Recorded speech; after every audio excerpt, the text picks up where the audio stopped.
So you're on a call, maybe a Zoom call with a prospect. You're mid pitch, everything's going right, they're nodding your head. And then all of a sudden they hit you right after you say, hey, this is my offer, this is my price, this is what the investment costs. Right after you say that, you get that one dreaded objection that everyone hates, and probably one of the most difficult ones to deal with, which is the, hey, I need to talk to my spouse or my partner. Now, here's the thing. This is by far one of the hardest objections to overcome, bar none. But the goal here is not to try to overcome the objection. I mean, inevitably you want to try to, if that's kind of your last resort. But the thing is, you need to actually address this much earlier in the conversation. Otherwise, you're just gonna get ghosted. Hey guys, if you haven't met me yet, my name is Emmanuel. I am the founder, kind of chief talking head guy over here in this cool little part of the interwebs. I also run a really great consulting agency specifically designed to help service providers really grow and scale their business using systems. And I can tell you from experience, this one core objection is by far, at least to me, my hardest to overcome. And it's simply because when you hear this objection, like there is no decision that can honestly or truly be made. Like it's the cop out to defer to somebody else to make the decision, which I'll be honest, it sucks. So my goal for this little video, help you fix that. By the way, before we get started into the good stuff, just a quick reminder, all the stuff that I do around here, they're usually models in a workbook. If you want access to that so you can play along with me, look in the description below. You can find the link to it. All right, first, some context. So, I've been on plenty of sales calls at this point, and very early on, I remember I've talked to a lot of prospects, and I have gotten this objection way too many times, only to be ghosted at the end of this conversation. In speaking with one of my really great coaches, Vanessa, she mentioned to me that this actually is not a sales objection problem that needs to be handled. It's actually and truly a qualification problem.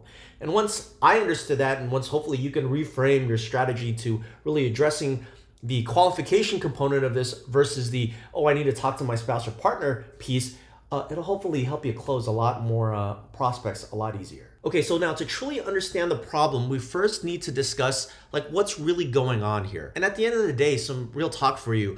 This objection is primarily coming up because they are not 100% convinced that what you're actually offering them is going to solve the problem that they are currently facing. It's the gosh iron honest truth, but that's just the reality of this.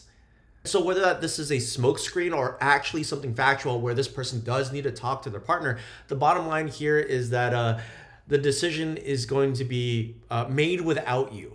Like you're not actually controlling the sales process, and that little variable is really a make or break of you closing on your next prospect or you not closing at all. Having said that, let's address exactly how to solve this problem.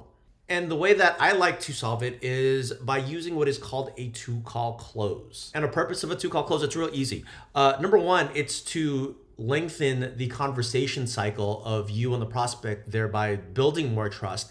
But two, and more importantly, it's to create the environment to properly qualify and set you up for success when you're actually ready to go in and have your sales discussion. So this is essentially how it works. You have your first call, which is called your triage. In my world, I call it a brainstorm session. And then the second call, which is the actual sales call itself.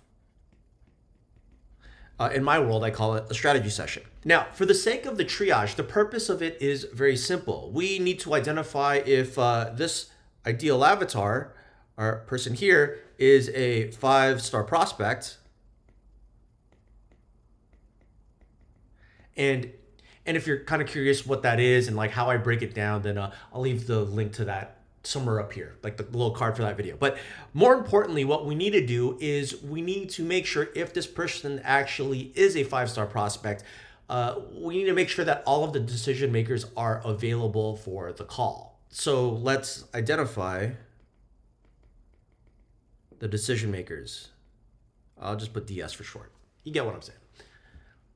Now, once this has been identified, then and only then can I book my sales call. And obviously, I want to make sure that the appointments align with every prospect or every decision maker that needs to be on the call. That way, when I actually present the pitch, when I actually present the offer, when I'm actually having the conversation, there's actual true alignment and I can get an outcome that I'm looking for. Either a resounding yes, hey, let's work together, or a no, which lets you know, like, I don't need to waste time anymore really talking to this prospect.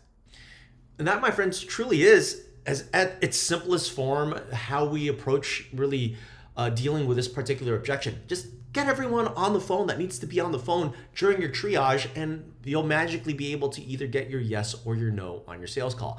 But I do know that there's a good portion of you out there that still are going to get this objection, because any way you try to splice and dice this, and honestly, some real talk, this has actually happened to me, where I'll try to, I'll do the qualification during the triage and say, hey, is everyone, all the decision makers, are they going to be, on the call? And they'll say, no, it's just me. And then I'll drop the offer and the investment. And the next thing you know, there's a magical decision maker that's not on this call that needs to be on the call so this person can make a decision. So let me show you exactly how I deal with that. So check this out. The idea here is that we need to reframe what exactly is going on. And the way that we do that is we start by asking a simple question.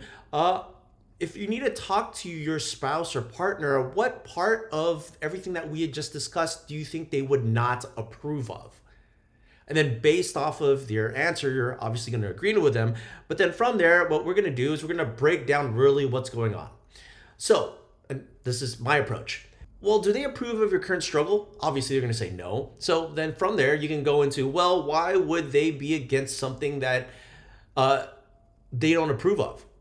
Because they're obviously going to approve that you need some help and they're going to want to support you. Then we go into the next line. What if the roles were reversed and your partner was struggling with the exact same problem that you're having, X problem, you fill in the blank, and they found out something that there was something there that was going to help them. Now, would you be against it? No, of course not. So why would it be different for them? See, here's the thing. I think what you're actually looking for is permission, not support. So let's play this out. A year from now, let's play this out. A year from now, you don't hit your goal, and all the while you blame your partner or spouse because they never let you do the thing that would actually fix the problem that you're facing. Now, would that be fair to them? No, of course not. Well, here's the honest question that you really need to ask yourself. Do you think your partner will support you in solving this problem you're saying that he or she doesn't support you of? Well, of course, they're going to say, no, they're going to support me. And then from there, and I always like to preach out about this, like, hey, make sure you have a risk-free guarantee, which will allow them to actually test out whatever thing that you're offering. But just using this simple kind of reframe and permission ask, it becomes a lot easier to get to the yes as opposed to, the obvious no. Anyway, hope you found a ton of value in this. And if you did, then I recommend that you check out this video right here because it'll break down some new objections that I know that you're going to need to deal with.